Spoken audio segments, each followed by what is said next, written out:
to the women's 800 meters. 2 laps around here. The meet records, Susie Faber, now Susie Hamilton. She used to run for Wisconsin. 8 athletes, they'll run in staggers until they get onto the backstretch.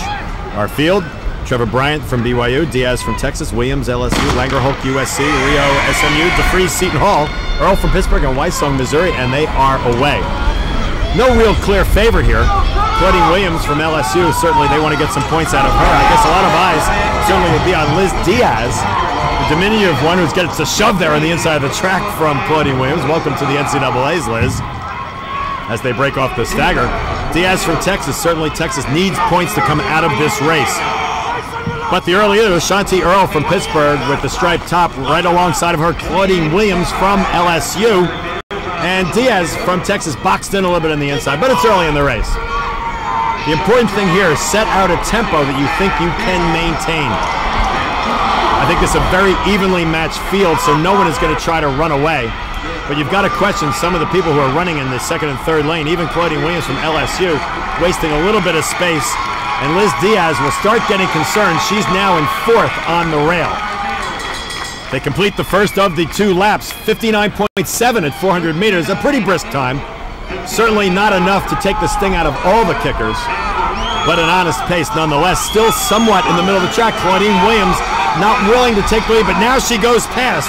She goes past Earl from Pittsburgh, and the race is on. They've got about 2:50 to go. Earl not totally giving up the ghost. Liz Diaz still buried in the middle there from Texas, number 322 on that bib number. Claudine not able to put any distance away. The whole field basically in it. Williams driving hard on her outside. Brigitte Langenhoek now in 2nd, and Diaz still buried on the rail. Now Diaz looking for some running room. Williams hanging on, will not give up that inside lane easily. Diaz trying to get by on the inside. Williams coming across her. Boy, they're hanging on. Diaz making one last shot in the 2nd lane. 10 yards to go. Williams holds on by the barest of margins. Oh, Diaz with a rough trip. And Williams in the unenviable position of trying to lead the entire last quarter. Couldn't get away from them, but had enough savvy really to get over on Diaz, not give up that inside lane, make her come around her. So the big win for LSU, picks up a lot of points. And Miss Williams looks a little tired right now. Unofficially 2:03. And there's Diaz, who I'm sure wishes she could run that one over.